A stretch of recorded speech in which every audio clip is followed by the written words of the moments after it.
Giving all praises to Yahweh Hashem, Yahweh Shai, Hashem Rakakwadash, double honors to our faithful leadership, the apostles and elders and bishops of Great Millstone. Peace, mercy, and grace to the household of faith, the elect. Shalom and welcome back to another lesson on this Day of Atonement, Yawam Kippur. I pray you're having a blessed day on this high holy day, and I pray this be an edifying lesson. And in this lesson, I wanted to just discuss, the internet, being a snare of the wicked. What you're looking at is an image of all the various internet fiber optic cables that's underwater, and I'm gonna play the clip real quick. Ain't no sound, but as you look at this, you see they're pretty much all over the earth, and when I look at this, I think about a snare, a worldwide snare.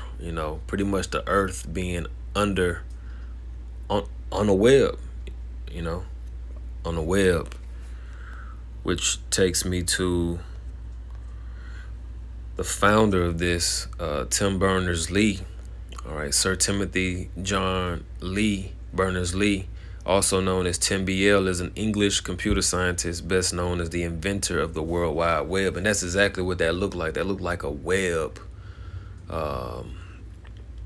that all of the land was pretty much entrapped into. Because webs, when you look at web, when spiders be laying their web, they're laying it to catch prey. And what all of this stuff is a big snare, man. It's a big trap. The internet, everything going digital. This ain't nothing but a fucking snare in the end. Yeah, some good to it, some good coming from it. Yeah, you can use it. But the ultimate goal of these devils is very nefarious, man. It's wicked. It's a very satanic agenda. And the World Wide Web goes back to 1989, while he was working at CERN, which is all about CERN. They all about science and physics, and pretty much this is the doctrine that governs this world, man. Pseudoscience, man. False science, false knowledge, idolatry. Something that's contrary to the truth, which is Yahweh Hashem Yahweh Shai, man. The Most High God, Yahweh, man, the God of knowledge, the God of the heavens and earth, the Lord of all flesh. These are heathen. All right, these are heathen, man. This is Psalms. Because like I mentioned, this is all a big snare. This is Psalms 119 and 110. It says, "The wicked have laid a snare for me, yet I erred not from thy precepts." Because the wicked are plotting. They moving. They laying them traps out there, man. And this internet is a big trap. It's a big trap. You can use it again, but it's a lot of traps on the internet. A lot of enchantments are being casted via the internet. And ultimately, they making it to where you can't operate in a society without electricity, without internet. Okay? They making it very hard, and people might say, "Well, that's why I'm off the grid." Well, all they gotta do, like they doing, is fire up the heart and send some old man-made weather disaster to wherever you at, living off the grid in a rural area somewhere, and now you ain't got shit, and now you tempted, all right, or forced in some cases to move into a damn 15-minute city in hopes of some resources. We dealing with the devil, man. This is Psalms 119 and 110. "The wicked have laid a snare for me, yet I erred not from thy precepts." And this is why many people are going to get caught up out here, because they're not walking according to the precepts. They leaning on their own understanding. See, keeping the precepts, it protects you from your pride, from your ignorance, from folly. All right, because you're using the mind of the Lord, the wisdom of the Lord, to govern your decisions. And when that hour of temptation hit real soon, man, it's about to hit. People are going to be tempted because they're going to err from the precepts. And most people don't know the precepts. Why? Because they don't read. Revelation 1 verse 3, it says, "Blessed is he that readeth and they that hear the words of this prophecy, and keep those things which are written therein, for the time is at hand. So many people are cursed because they don't read. They won't be blessed. They don't read. They don't hear the words of the prophecy. They don't know the prophecies.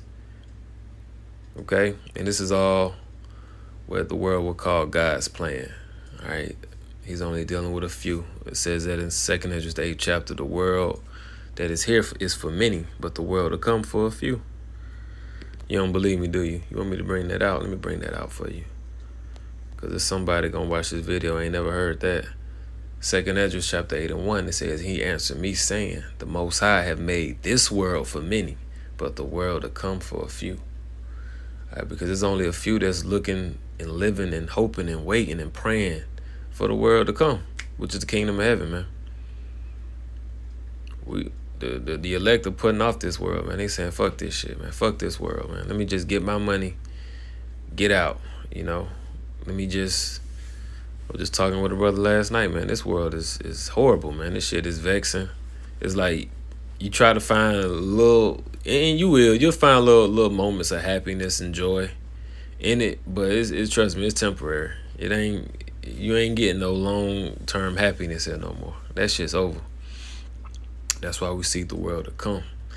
The world that we can't see, we storing our riches in heaven. Right? So let's get 1st Maccabees, because these are the Greeks, the Romans, which are Edomites, who stole the nationality identity of the original Greeks and Romans, which are Japhites. Because that's what Esau does. All right? He steals identities. He takes the land, and then he takes the traditions on, just like he did during the Greeks when he came into to Egypt. Next thing you know, they became the pharaohs. All right? This is 1st Maccabees chapter 1. Verse 41, it says, moreover, King Antiochus wrote to his whole kingdom that all should be one people, and everyone should leave his laws, so all the heathen agreed according to the commandment of the king. And when you look at a map of the Seleucid Empire, because that's what that was, the Seleucid Empire. Let's look at that land that he had, because I think it was pretty much the whole Mesopotamian region, which was Israel, right? Israel, Syria, and pretty much the land of Elam. So he had all of this right here. And he said, man, you know what? We all need to be one, because you got Elam that's in there. So they had their gods, their ways, their customs. He's like, nah, man, we all need to be one. All right, I'm sure you had Moab, Ammon scattered up in through there too, I'm sure. So he said, man, you know what? All should be one people. Everyone should leave their laws. Right? So all the heathen agreed according to the commandment of the king, which today, this is them saying, well, hey, you know what? We should all live according to the science, man. According to the new age, to the new way. All right, to the science of the new amount of genders that there are. There's what they say, 40-something genders. Everyone should leave their way. Leave that Buddhism alone. Leave that God stuff. Leave that. So all the heathen agreed according to the commandment of the king. And this science is not science, but this technology, these phones, this internet shit is very persuasive, man. It's very persuasive, man. Because it's like you really can't go a whole day without your phone. It's like, bro, shit, where my phone at? Like, you know?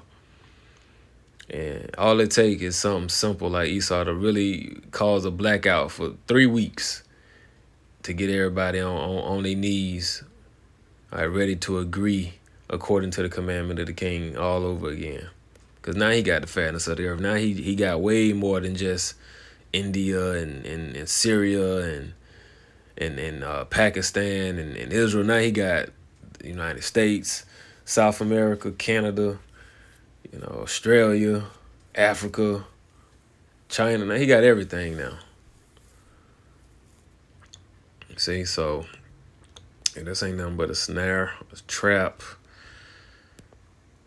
That's why we gotta stay on point, stay in the precepts, stay in the scripts, stick to the script, and just wait for the Lord to cast them down, because it's coming. So let's get this and we'll close out. Job chapter 5, verse 8. I would seek unto God, and unto God what I commit my cause, which doeth great things and unsearchable, marvelous things without number. They want you to say ain't no God. That's why I was watching Upgrade the other night, and that's one of my favorite movies, man. And every time I rewatch that movie, I'm catching stuff that I ain't never caught, or it's just making more sense now. And there was a scene when what's the main character guy name? Gray. All right, Gray had an implant put into his body, and the owner of the implant was trying to shut the implant off because he was paralyzed. So the implant had him able to walk again, and he was doing something that the owner told him not to do. And so the owner tried to shut the thing off, and so Gray went to a hacker, somebody living off the grid, to hack the implant so that the guy couldn't control it anymore. And when he went to the hacker, he paid the hacker in cash. He said, "I have cash," and she was like, "Oh, that's how old school is that?" And then she looked at the cash and she said, "Wow, they really did write God on it." And what I took away from that was that this was in the future, and in this future there was no talks, no remembrance of what you would call God, God and the Most High, and there wasn't none of that. So that just came to mind. I just wanted to share that, man. Verse um, verse 10. Oh, because what Esau's doing, he's basically putting himself as God because he's controlling all the science, all the stuff, all the by him having everything on the internet and everything being electronic and him controlling it, that makes him God on earth. Verse 10, who giveth rain upon the earth and sendeth waters upon the fields. That's why scripture say in Psalms 2, why do the heathen rage and imagine a vain thing? This is a vain thing they doing, but they're heathen. What else can they do? If they've been given what they've been given, what else? What else should they do? I mean, this actually what makes the story good because now the Most High getting ready to show his power as he cast them down. But I'm going to go ahead and finish this, man. Salakia. Verse 11, to set up on high those that be low, that those which mourn may be exalted to safety. He disappointeth the devices of the crafty so that their hands cannot perform their enterprise. All right, the New World Order, which is the image of the beast. All right, this is their enterprise. This is their undertaking. All right, he's going to disappoint them. All right, because he's going to send his son back, which is going to put an end to that shit. Verse 13, he taketh the wise in their own craftiness, and the counsel of the froward is carried headlong. They meet with darkness in the daytime and grope. Excuse me. And grope in the noonday as in the night. But he saveth the poor from the sword, from their mouth, and from the hand of the mighty. So the poor have hope, and iniquity stoppeth her mouth.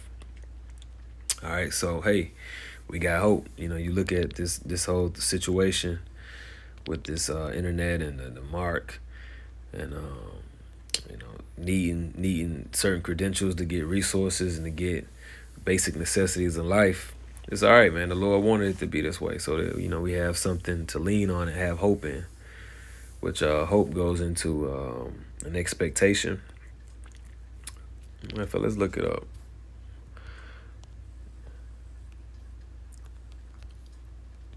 To have the theological virtue of hope, trust, confidence.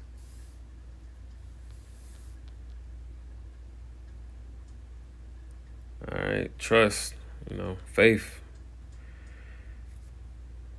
hope for salvation, mercy, trust in God's word, man. Trust in these precepts. Through these precepts, I get understanding. Therefore, I hate every false way. So I'm gonna go ahead and close them. I just want to do a little quick lesson, on these devils and what they doing, and you see the World Wide Web, which is a snare. The internet itself is just one big ass snare. Ultimately, that's what it's gonna be. Because once they issue forth that mark, you're gonna need the mark to access the internet. So, the Yahweh Shemel Shai for the Holy Spirit to understand it. Shalom.